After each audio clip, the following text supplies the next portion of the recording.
Në një qytet të vogël jetonte një djalosh i quajtur Luan. Ai ishte i qetë, por shpesh ndihej vetëm sepse nuk ishte shumë shok me të cilët të luante. Një mëngjes dimri, ndërsa Bora kishte mbuluar gjithçka, me një shtresë të bardhë, Luani doli të merrte dru për zjarin. Pa pritur, dëgjoi një lehje të dobët, u ndal dhe dëgjoi më mirë. Zëri vinte nga pas një gardi të vjetër prej druri. Kur u afrua, pa një qen të vogël të mbledhur kruspull në dorë. Ishte i lodhur, i uritur dhe duke sikur kishte humbur rrugën prej ditësh. Hej, çfarë bën këtu vetëm? Tha Luani me zë të butë. Qenushi ishte i lagur dhe duke i friksuar. Luani nuk mendoi gjatë, hoqi shallin e tij dhe mbështolli qenushin. Eja me mua, nuk do të lej këtu. E mori në krah dhe e çoi në shtëpi. Nëna e tij u habit kur e pa, por nuk tha asgjë kur e pa sa i vogël dhe i dobët ishte qenushi. Luani i dha qumësht të ngrohtë dhe vendosi pranë sobës. Për herë të parë pas shumë kohë qenushi u ndi i sigurt. Luani e quajti qenushin Lushi dhe që nga ajo ditë ata u bën të pandashëm. Ndërsa vitet kalonin, ata u ritën bashkë. Një ditë, Luani u detyrua të largohej shumë larg qytetit, sepse kishte fituar mundësinë të studionte në një vend tjetër. Lushi nuk e kuptoi, ai ul pranë portës dhe priti, një ditë, 2 ditë, një javë, pastaj muaj. Shiu binte, Bora mbulonte rrugën, por Lushi nuk largohej. Njerëzit e lagjes i sillnin ushqim, por ai nuk largohej nga ajo portë blu.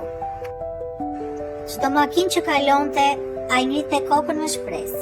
Sa herë që dera hape, zemra e tij rihte shpejt, por nuk ishte ai. Një ditë, një grua e moshuar u afrua dhe i tha butë: "Ai nuk do të kthehet vogëlush?" Por Lushi vetëm uli kokën dhe qëndroi aty, sepse besnikëria e tij nuk ishte nevojë për fjalë. Kaluan vite. Një pasditë pranvere, një makinë daloi para shtëpisë. Një bur i lodhur zbriti, ai u ndal dhe pa Lushin.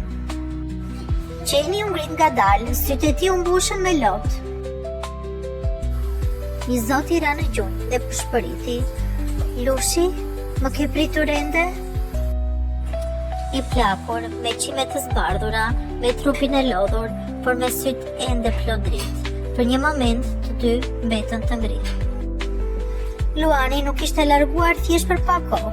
Ai kishte udhëtuar gjithë jetën e tij. Luani kishte kaluar shumë aventura në përbot. Kishte parë vende të reja, kishte njohur njerëz të ndryshëm dhe ishte përfshirë në një jetë plot lëvizje. Me kalimin e kohës, kujtimi i Lushit filloi të zbehej ngadalë, sikur të ishte një ëndër e largët e fëmirisë. Lushi, përshpëriti ai me zë të thyer. Lushi e kishte pritur këtë moment gjithë jetën e tij. "Jam kthyer, edhe pse shumë vonë."